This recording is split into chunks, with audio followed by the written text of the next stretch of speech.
Okay, fingers crossed this works. So I've tried to do the recording option in PowerPoint and it hasn't worked. So trying this one. So the focus of this lesson is around themes, but also looking at themes as an aspect of essay writing. So when it comes to the all-come soft range, the best essay topics to focus around are setting, theme, conflict, maybe language features, and maybe character. So my hope is that I will be able to go through those other essay focuses another time. But obviously we don't have class for our class on one of the other lessons Thursday or Friday. So I'm going to go through themes because they're the most accessible and obviously really important in our text. So what you need to have is a device in front of you, or if you want to go on paper and work from a paper booklet, then you can. So the first activity that you're going to work through is to find a definition of the word theme and write down that. So either find a definition online, make sure you're looking at themes in literature, and otherwise you can write your own definition from what you know. What's important to be aware of is that other words for themes are messages, ideas, concepts, or even purpose. So in an essay question, they may choose a word that is not theme, but those words are sort of synonymous and you can use them with theme. Another one might be aspect as well. So once you've finished finding a definition, or creating a definition, I want you to make a list in your device about what themes you think appear in the text. So I'll give you a moment. You can pause the video and come up with your themes. Okay, if you have your list of themes now, I will show you a couple that I've got and you can add these to your list. Oh, not yet, that's the next slide. So this one, themes are ideas or concepts which appear frequently in a text. Each event that takes place is an opportunity for the author to express this idea.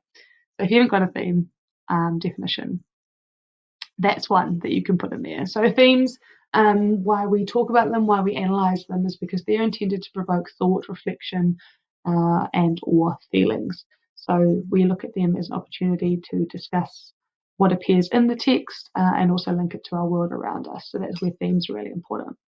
Now, here are the themes that I had. Okay, so possible themes that I could see appearing in the text: isolation and loneliness, which we talked about in class the other day, which is obviously a very appropriate theme as we go into our own isolation. The impact of humans, or if you would prefer the phrasing, the impact of man.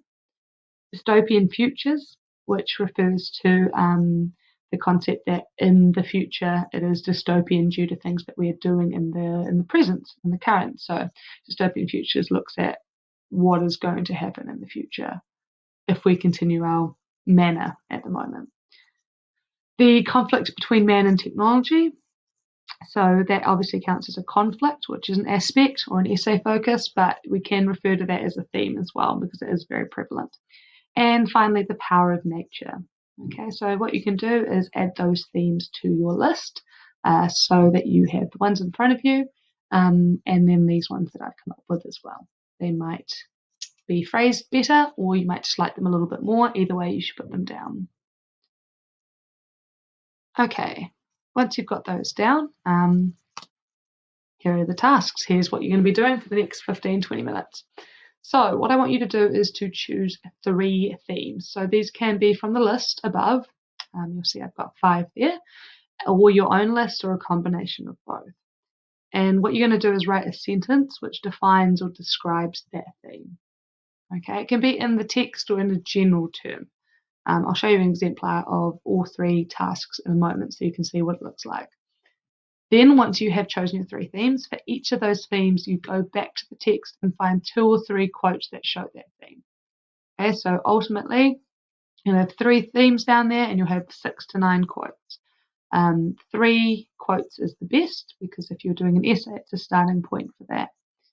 So you're going to go through and do that for 3 of those themes. And then when you have done that, you're going to pick one of those themes with your 2 or 3 quotes. And for each of those quotes, you're going to explain how it shows that theme. Okay, so pick themes, find quotes, And then for one of them, you're going to explain what the quotes show. And that links to an activity later. The more detailed you do this, the better and easier essay writing is going to be.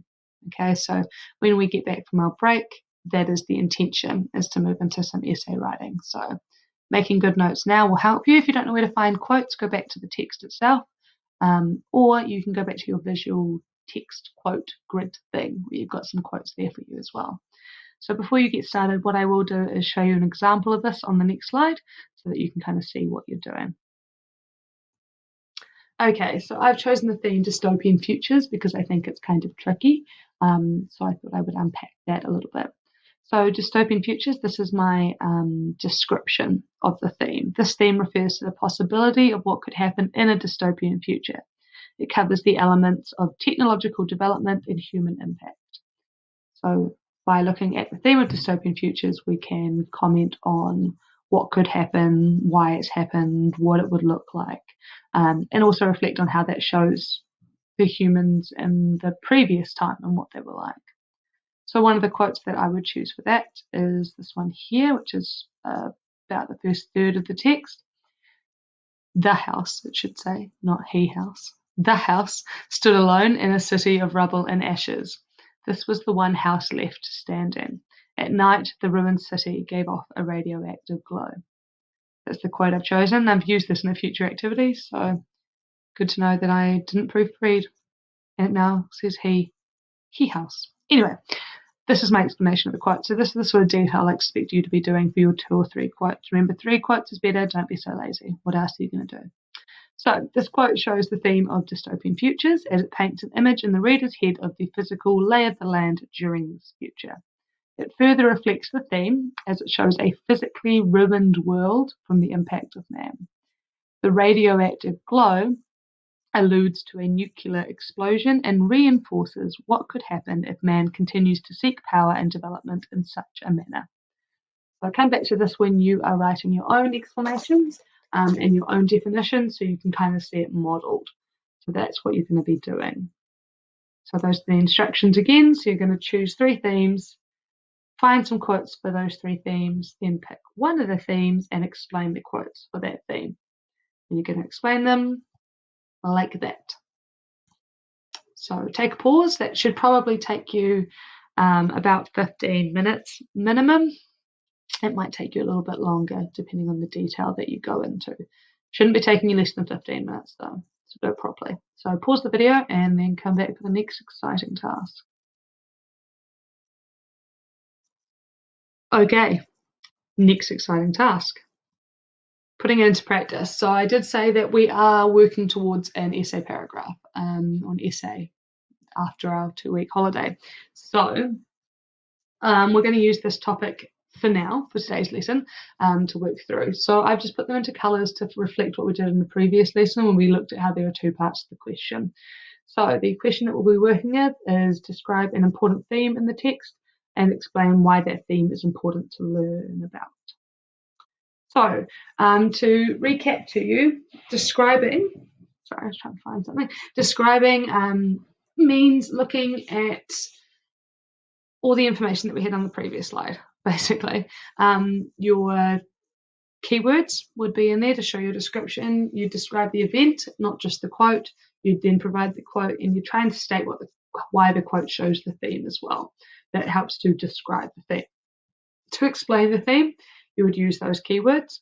You would analyze the language choices and what they show. Another way of looking not just at language choices but analysis is to link it to wider events or to link it to other events or where it sits in the story, beginning, middle, or end, and why that's relevant. That counts as analysis. Using the word because or the word as to unpack and explain, and discussing the writer's purpose. Okay, so they're all ways that we explain. The best essay responses have a balance of description and explanation. So what I want you to do is to copy down the essay question at the top of the page. All right, so I'll give you a moment to copy that. You can pause, and then we will look at what this would look like and where it would go from there. Okay, assuming that you have copied down the question, here we go.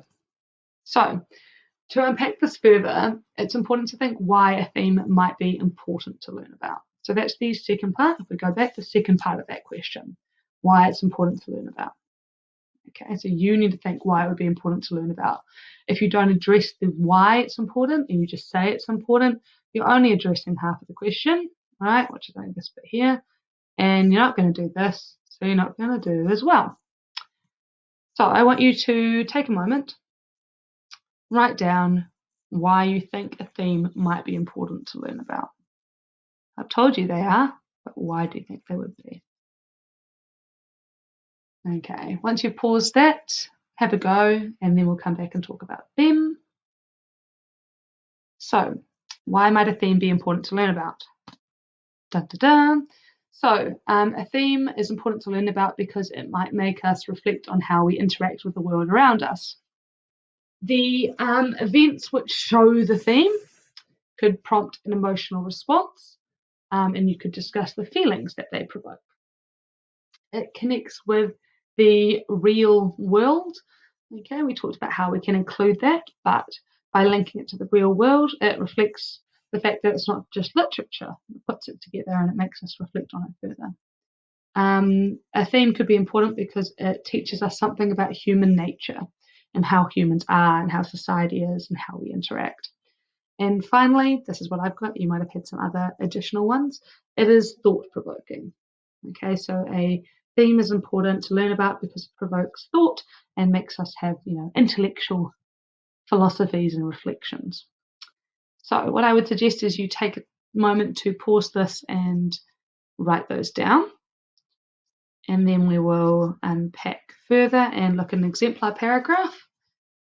And then you'll be able to write your own. Okay, if you're feeling confident, you can go forth and just write your own paragraph using your evidence, but I would recommend sticking around because even though my one has typos in it, it might give you some idea of structure. Okay, so assuming that you've copied those down, if not, pause the video, copy them down. Let's move on to the next slide. So this is the question again. What you're going to do is take your quote and a theme from the previous page and have a go at writing a main body paragraph. So you've already got most of the meat of your paragraph there, or at least the starting of it. That's why we're doing it in this way. Okay, so to remind you of an essay paragraph structure, you want to state the paragraph focus. You want to describe the event or the part of the text that it's in. So we see this at the beginning of the text when something to that effect. You want to provide a quote. Ideally, you want to provide 2 quotes.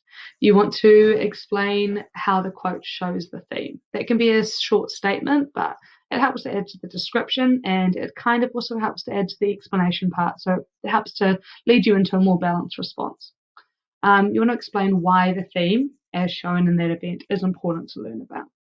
Okay, so that's that green part of the question. If not referring to that, you're not doing what you need to do. You also want to analyze the language, or as I said before, that could be a connection to the wider text. So think about why it's significant when it appears. Does it link to another part of the text? Is it similar or different to later? So that's analysis as well. And that's higher level critical thought, and that's higher grades. And finally, you obviously want to discuss the author's purpose. So all these structures that I've put there, if you did something like Texas or TP or Peel or anything like that, you would have done this. Okay, the only thing you might not be aware of is this analyze part. Okay, and that might be a little bit harder. So if that's kind of, you're finding that a bit tricky, make sure you've got these other things because they're ultimately the main meat, and analysis just helps us get into the excellent sort of grade. But you can sit safely in merit without it. Okay, so if it's a bit confusing at the moment and you need a little bit more time to get there, that's okay. All right, so let's have a look at a model paragraph and then you can write your own one. Whew. Okay, so here is my model paragraph and I've just used the quote from the previous slide, as you'll see, because I copied the typo across. So an important theme raised in the text is dystopian futures. This is highlighted through the description of the physical setting. During this event in the text, we are made aware of not just the house and its actions, but also where the house sits in the surroundings. This is explored through the quote, "The house stood alone in a city of rubble and ashes." This quote reflects the theme of dystopian futures as it creates an image of a dark future where humans have destroyed their own cities to a place of rubble and ashes, showing us what is in store for us. This is important to learn about as we are so quick to assume as humans we are powerful and perfect, yet by constantly seeking power we ruin ourselves. This is further shown through the quote, "At night, this ruined city gave off a radioactive glow." This allows further physical descriptions of man's impact and the dystopian future that awaits us. The imagery of a radioactive glow creates an allusion to nuclear warfare, a topical subject for Bradbury, who wrote the text in 1950, post-World War II, in the bombing of Hiroshima. These quotes show us Bradbury's image of a dystopian future, which is still relevant for a modern audience as we continue to develop technology and seek advancement. Yet, we do not always think about where this could head. Something truly important to learn about. Linking to the question there. Perhaps Bradbury wants us to take a moment to consider technological development and consider whether development and advancement are always positive. So what I've done, not that one, is I put this into colour for us, and I'll just talk through this quickly in terms of structure. If you feel confident about essay paragraph structure, feel free to just pause this or finish this and go about writing your own paragraph. So what I've got here in the yellow is kind of my topic sentence and a little bit of context. So I've described what the paragraph is about, and I put there where in the text it appears, the sort of event that surrounds it. Then the green is the use of evidence or quotation that is present. The blue is reference to explanation of some description, whether it's the second part of the question or explaining how it shows the theme. Grey is a little bit of analysis that is present there. And down the bottom there in pink is the reference to author's purpose. So these could be more developed, and there's some parts of this paragraph that are better than others, but if I saw that in front of me, I wouldn't be unimpressed as a marker. So that is the basic structures of it. So if you go back to the previous part of the video, you will see that structure, and I'll show you there. So it's got the stated paragraph, it describes the event. It's got two quotes. I've taken one and broken it in half because I thought it was quite a long quote and there was enough to take out of it. I've explained how the quote shows the theme, at least for the first quote. I've explained how it's or why it's important to learn about. I've got a little bit of analysis of language. It's mainly connected to the wider world, and then I briefly discussed the author's purpose in that last one. So once you've done that, what you want to do is take the time now to try and write your own one. So hopefully that's straightforward, and I will endeavour to check through those paragraphs and see how you're going. Merry digital learning. Adios.